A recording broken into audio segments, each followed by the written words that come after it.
आप देख रहे हैं यूके जगबाणी, सामना सच का। तो वो एक बहुत ही ज़रूरी एक मैटर है कि आज तक हमें क्या दिखाया जा रहा है न्यूज़ में हर जगह कि हम किसान निधि दे रहे हैं जो 2000 रुपये तिमाही है। तो मैं ये ध्यान देना चाहता हूँ, ये हमें सिर्फ एक लॉलीपॉप दिया जा रहा है और सभी किसानों को से चाहता हूँ कि ये चीज़ें इसके बारे में सोचें। 2000 निधि देकर हम अगर सिर्फ मोटरसाइकिल का तेल जोड़ें, एक आम आदमी का जो महीने में कम से कम 2000 रुपये खर्चा होता है, कोई दिहाड़ी पे जाता है या लेबर में काम करता है, और 2000 के पेट्रोल में आपने एक महीने में 1600 रुपये टैक्स दिया, 3 महीने कितना हो गया 3600 रुपये। तो वो 2000 रुपये हमारे लिए अहमियत नहीं रखता। तो मैं सभी से अनुरोध करना चाहता हूँ अध्यक्ष महोदय, इस पर गौर किया जाए और इसके विरोध में भी हमें कुछ ना कुछ एक प्रस्ताव लाना चाहिए कि हमें ये 2000 ना चाहकर हमें डीजल पेट्रोल के दाम सही रखने चाहिए। दूसरी बात कि हमें जैसे भाई ने कहा कि नुक्कड़ सभा के लिए कमेटी बनाई जाए और उसके लिए हमें जिम्मेदारी दें और ये हम जिम्मेदारी निभाने के लिए तैयार हैं। धन्यवाद। इसी के लिए मैंने आपसे इतना समय लिया था संचालक महोदय। बस यही बात थी, बस पर ध्यान दिया जाए कि हमें 2000 रुपये निधि ना चाहिए और इस पर देखिए हम टैक्स कितना देते हैं पर किसान। मेरे ख्याल से हर महीने 5 से 6 हज़ार रुपये टैक्स दे रहा है। तो इसका विरोध किया जाए, इसके लिए खिलाफ प्रस्ताव लाया जाए। धन्यवाद। किसान विधानसभा के सदन की कार्रवाई को आगे बढ़ाते हुए मैं अपील करूंगा हमारे नौजवान साथी भाई गुरप्रीत अटवाल जी से कि आप भी आएं और अपने विचारों को रखें। हिंदी जी, संसदीय भाषा हिंदी है, पंजाबी जी चल रहा। वाहिगुरू जी का खालसा, वाहिगुरू जी की फतेह। ਅੱਜ ਦੀ ਪ੍ਰਦਰਸ਼ਨ 'ਚ ਪਹੁੰਚੇ ਸਾਰੇ ਕਿਸਾਨ ਵੀਰਾਂ ਦਾ ਬਹੁਤ-ਬਹੁਤ ਹਾਰਦਿਕ ਦਿਲੋਂ ਧੰਨਵਾਦ। ਔਰ ਦੋਸਤੋ, ਤੁਸੀਂ ਦੇਖ ਰਹੇ ਹੋ ਕਿ ਲੰਬਾ ਸੰਘਰਸ਼ ਚੱਲਣ ਤੋਂ ਬਾਅਦ ਅੱਜ 8 ਮਹੀਨੇ ਲਗਭਗ ਹੋ ਗਏ ਆ। ਕੇਂਦਰ ਸਰਕਾਰ ਨੇ ਜੋ ਆਪਣੇ ਹਾਲਾਤ ਬਣਾਏ ਆ, ਅਸੀਂ ਅੱਜ ਮਜਬੂਰ ਹੋ ਗਏ ਸਾਰੇ ਕੰਮਾਂ ਕਾਰਾਂ ਨੂੰ ਛੱਡ ਕੇ ਅਸੀਂ ਸੜਕਾਂ 'ਤੇ ਧੱਕੇ ਖਾ ਰਹੇ ਆ। ਔਰ ਸਾਰੇ ਮੌਸਮਾਂ ਦੀ ਮਾਰ ਸਾਡੇ ਉੱਤੇ ਪਈ। ਅਸੀਂ ਮਹਾਰਾਜ ਨੂੰ ਹਾਜ਼ਰ ਨਾਜ਼ਰ ਜਾਣ ਕੇ ਸਾਰੇ ਦੁੱਖ ਜਰਦੇ ਜਾਂਦੇ ਆ। ਔਰ ਸਾਡਾ ਅੱਜ ਵੀ ਹੌਸਲਾ ਬੁਲੰਦ ਆ ਔਰ ਆਖਰੀ ਦਮ ਤੱਕ ਹੌਸਲਾ ਬੁਲੰਦ ਰਹੂਗਾ, ਚਾਹੇ ਸਾਨੂੰ ਜਿੰਨੀਆਂ ਮਰਜ਼ੀ ਕੁਰਬਾਨੀਆਂ ਦੇਣੀਆਂ ਪੈਣ। ਇੱਕ ਜਿੰਦਾਬਾਦ। ਅਸੀਂ ਲਮਸਮ 600 ਦੇ ਕਰੀਬ ਸ਼ਹਾਦਤਾਂ ਦੇ ਚੁੱਕੇ ਹਾਂ। ਹੋਰ ਵੀ ਜਦ ਤੱਕ ਆਖਰੀ ਦਮ ਤੱਕ ਜਿੰਨੀਆਂ ਵੀ ਸ਼ਹਾਦਤਾਂ ਸਾਨੂੰ ਦੇਣੀਆਂ ਪੈਣਗੀਆਂ ਅਸੀਂ ਦਿੰਦੇ ਰਹਾਂਗੇ। ਸਾਡਾ ਇਤਿਹਾਸ ਗਵਾਹ, ਅਸੀਂ ਸ਼ਹਾਦਤਾਂ ਤੋਂ ਸਾਡੀ ਕੌਮ ਅੱਜ ਤੱਕ ਕਦੀ ਪਿੱਛੇ ਨਹੀਂ ਹਟੀ। ਇਹ ਸਾਡਾ ਇਤਿਹਾਸ ਅਸੀਂ ਦੁਹਰਾਉਣ ਲਈ ਦੁਬਾਰਾ ਅੱਜ ਫੇਰ ਸੜਕਾਂ 'ਤੇ ਉਤਰੇ ਆ। ਇਹ ਮੇਰੇ ਜਿੰਨੇ ਨੌਜਵਾਨ ਵੀਰ ਆ, ਮੈਂ ਇਹਨਾਂ ਨੂੰ ਇੱਕ ਰਿਕੁਐਸਟ ਕਰਨਾ ਚਾਹੁੰਦਾ, ਚਾਹੇ ਉਹ ਚੰਡੂਣੀ ਯੂਨੀਅਨ ਸੰਗਠਨ ਤੋਂ ਨੇ ਔਰ ਚਾਹੇ ਟਿਕੈਤ ਤੋਂ ਨੇ, ਜਦੋਂ ਵੀ ਕੋਈ ਸੰਯੁਕਤ ਮੋਰਚੇ ਦੀ ਕਾਲ ਹੁੰਦੀ ਆ, ਸਾਡਾ ਜੰਕਸ਼ਨ ਇੱਕ ਹੋਣਾ ਚਾਹੀਦਾ, ਸਾਡਾ ਪੁਆਇੰਟ ਇੱਕ ਹੋਣਾ ਚਾਹੀਦਾ। ਹਾਂ, ਇਹ ਹੋ ਸਕਦਾ ਕਿ ਤੁਸੀਂ ਆਪਦੇ ਝੰਡੇ ਲੱਗ ਲੈ ਸਕਦੇ ਹੋ, ਪਰ ਇੱਦਾਂ ਨਹੀਂ ਹੋਣਾ ਚਾਹੀਦਾ ਕਿ 10 ਕੁ ਬੰਦੇ 100-150 ਬੰਦਾ ਸਾਡਾ ਉਸ ਪਾਰ ਖੜਾ, 100-150 ਇਸ ਪਾਰ ਖੜਾ। ਇਹਦੇ ਨਾਲ ਸਾਡੀ ਕਮਜ਼ੋਰੀ ਬਣਦੀ ਆ। ਪ੍ਰਸ਼ਾਸਨ ਸਾਨੂੰ ਕਮਜ਼ੋਰ ਕਰਨਾ ਪਹਿਲਾਂ ਹੀ ਚਾਹੁੰਦਾ। ਜਦੋਂ ਆਪਣੀ ਕਾਲ ਹੁੰਦੀ ਹੈ ਇੱਕ ਜਗ੍ਹਾ ਪੁਆਇੰਟ ਬਣਾ ਲਿਆ ਕਰੋ, ਫਿਰ ਤੱਕ ਵਧੀਆ ਤਰੀਕੇ ਨਾਲ ਪਾਓ। ਅੱਜ ਸਾਡਾ ਮਿਸ਼ਨ, ਅਸੀਂ ਜੋ ਸਾਡਾ ਕਰਨਾ ਸੀ ਉਹ ਕਰਤਾ। ਪੂਰੇ ਪ੍ਰਦੇਸ਼, ਪੂਰੇ ਦੇਸ਼ 'ਚ ਅੱਜ ਤੁਹਾਡਾ ਮੈਸੇਜ ਪਹੁੰਚਿਆ। ਅਗਲੀ ਜਿਹੜੀ ਕਾਲ ਹੋਊਗੀ ਇਹਨਾਂ ਦਾ ਮੂੰਹ ਤੋੜ ਜਵਾਬ ਦਿੱਤਾ ਜਾਊਗਾ, ਚਾਹੇ ਮੁੱਖ ਮੰਤਰੀ ਦੇ ਹੈਲੀਕਾਪਟਰ ਵੀ ਰੋਕੇ ਜਾਣਗੇ। ਹੁਣ ਅੱਗੇ ਚੁਣਾਵ ਆ ਰਿਹਾ, ਚੁਣਾਵੀ ਰੈਲੀਆਂ ਦੇ ਵਿੱਚ ਵੀ ਅਸੀਂ ਇਹਨਾਂ ਦੇ ਜਿੱਦਾਂ ਹਰਿਆਣੇ 'ਚ ਹੈਲੀਕਾਪਟਰ ਡੱਕੇ ਆ ਨਾ, ਇੱਦਾਂ ਅਸੀਂ ਵੀ ਡੱਕਣੇ ਆ। ਪਰ ਡੱਕਣੇ ਕਿਹਨਾਂ ਨੇ ਆ? ਤੁਸੀਂ ਸਾਰਿਆਂ ਨੇ। ਜੇ ਤੁਸੀਂ ਸਾਰੇ ਵੀਰ ਨਿਕਲੋਗੇ ਤਾਂ ਹੀ ਇਹ ਕੰਮ ਹੋਊਗਾ। ਬਾਕੀ ਇੰਨੀ ਕੁ ਬੇਨਤੀ ਮੇਰੀ ਪ੍ਰਵਾਨ ਕਰੋ। ਵਾਹਿਗੁਰੂ ਜੀ ਕਾ ਖਾਲਸਾ, ਵਾਹਿਗੁਰੂ ਜੀ ਕੀ ਫਤਿਹ।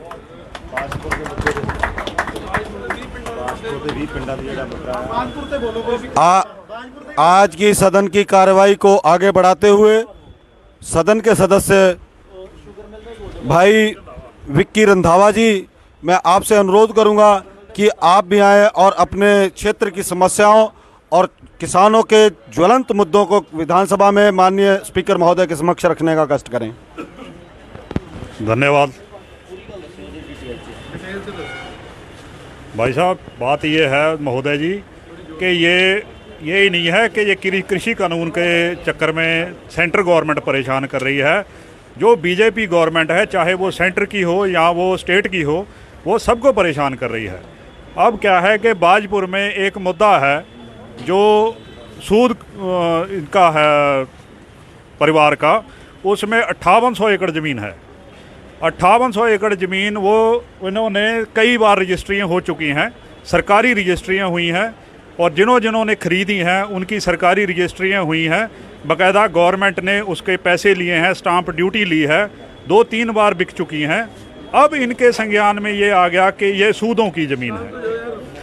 तो इन्होंने क्या किया जी, वो सूदों का नाम डाल के ये नहीं देखा कि ये कितनी बार बिक चुकी हैं, हमने कितना इनका स्टाम्प ड्यूटी ले ली, क्या किया है। लेकिन इन्होंने वो मुद्दा खड़ा करके उस पे कतौनी पे लिख दिया है कि ये सरकारी भूमि है, इसको तुम बेच नहीं सकते, इसको तुम इस पे लोन नहीं ले सकते, खुर्द-बुर्द नहीं कर सकते, इसको आगे किसी विरासतन भी नहीं हो सकती ये।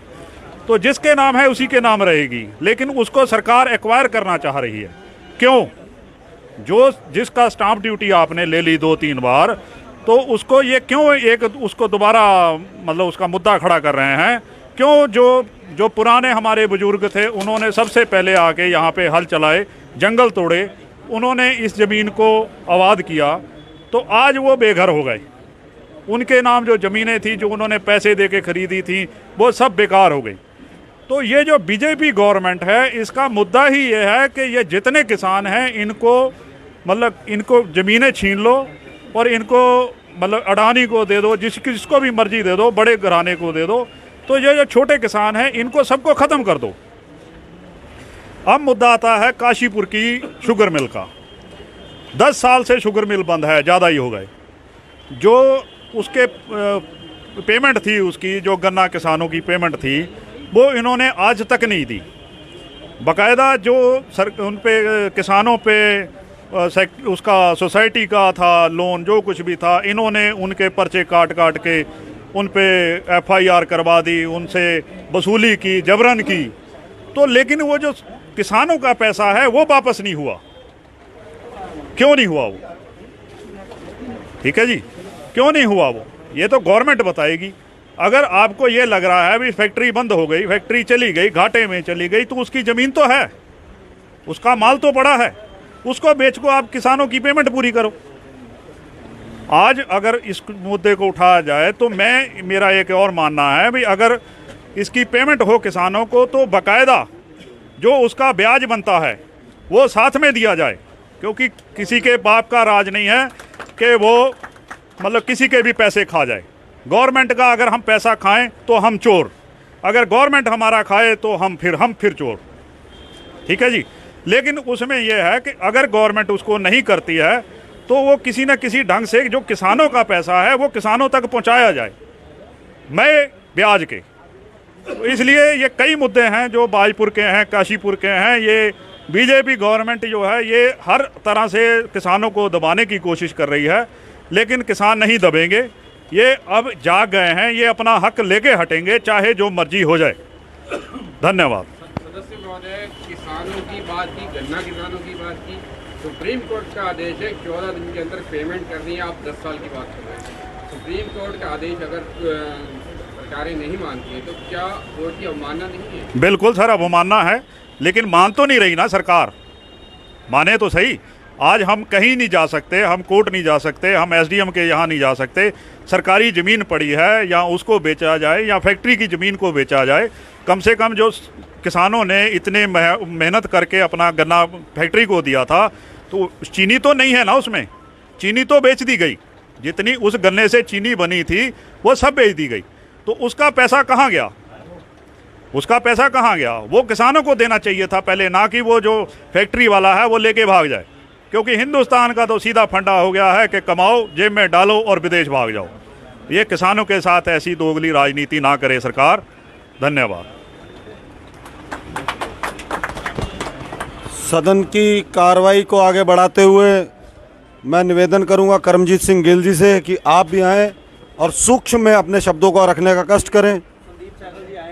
और काशीपुर से संदीप सहगल जी अपनी पूरी टीम के साथ हमारे इस किसानों के आंदोलन में पहुंचे हैं। आपका हार्दिक अभिनंदन व स्वागत है जी। करमजीत सिंह जी। धन्यवाद साहब सिंह जी। आज आप सब किसान भाइयों को जैसे कि अवगत है, पिछले 8 महीने से सभी किसान दिल्ली के चारों तरफ बॉर्डरों पर बैठे हैं, जिसमें कि 600 किसान शहीद हो चुके हैं। उन शहीद किसानों को श्रद्धासुमन अर्पित करते हुए मैं ये मोदी सरकार जो कि कारपोरेट घरानों की सरकार है उसके द्वारा लाए गए बिलों का विरोध करता हूं और हम सभी से ये निवेदन करना चाहता हूं कि हम सब इन मुद्दों पर एकजुट होकर इस लड़ाई को मजबूती से लड़ें। इसके साथ हमें एक और चीज़ भी करनी होगी। राजनीतिक पार्टियों के लोग जब सरकार में नहीं होते हैं तो वो विरोध करते हैं, जब सरकार में होते हैं तो साथ हो जाते हैं। इसकी मिसाल अरविंद पांडे जी हैं। जब गदरपुर चीनी मिल बंद हो रही थी, सितारगंज बंद हो रही थी, तब तो वो खिलाफ थे। जब मंत्री बने आज मुंह पर ताला है। हमें इस बार के चुनाव में किसान पुत्रों को ही चुनकर विधानसभा में भेजना चाहिए। इस बार हमें से सोचना चाहिए कि बिजनेसमैनों को अगर हम चुन के भेज देंगे तो वो अपने बिजनेस के चक्कर में वो सरकार का विरोध नहीं करते हैं। इसकी मिसाल है कि हरभजन सिंह चीमा जी आधे अधूरे किसान पुत्र हैं, बिजनेसमैन भी हैं, वो आवाज़ उठा ही नहीं पाते हैं। और इस बार हमें बटन दबाने से पहले किसान पुत्रों को जो भी पार्टी टिकट देगी उन किसान पुत्रों को चुनकर विधानसभा भेजना होगा ताकि वो हमारे दुख दर्द को सरकार के आगे मजबूती से रख सकें। जय जवान जय किसान। आज की किसान विधानसभा के सदन की समाप्ति से पहले मैं सदन में कुछ प्रस्ताव लाना चाहता हूं, अगर सभापति महोदय की आज्ञा हो। मान्यवर, मेरा एक प्रस्ताव है कि जब तक ये तीनों काले कानून रद्द नहीं हो जाते, किसान कभी भी इस तानाशाही सरकार का समर्थन नहीं करेंगे। क्या पास है? सहमत है सब लोग? और जिस दल की सरकार केंद्र और उत्तराखंड राज्य में चल रही है, उस दल के किसी भी व्यक्ति के साथ हम कोई संबंध नहीं रखेंगे, ना ही उस दल के लोगों को अपने गांव, अपने आसपास में हम प्रचार प्रसार करने देंगे, चुनावी रैलियां करने देंगे। प्रस्ताव पास है। धन्यवाद। और आज के सदन को, और जब तक बाजपुर की जो 20 गांव की ज़मीन है उसका हक वहां के निवासियों को नहीं मिल जाता, और काशीपुर की जो जमीन शुगर मिल बंद पड़ी है जिसने करोड़ों रुपए वहां के किसानों के मार रखे हैं, इन दोनों मुद्दों का हक हम किसानों को नहीं दिला लेते, हम लोग चैन से नहीं बैठेंगे। आप लोग सहमत हैं? तो आज की आप देख रहे हैं यूके जगबाणी, सामना सच का।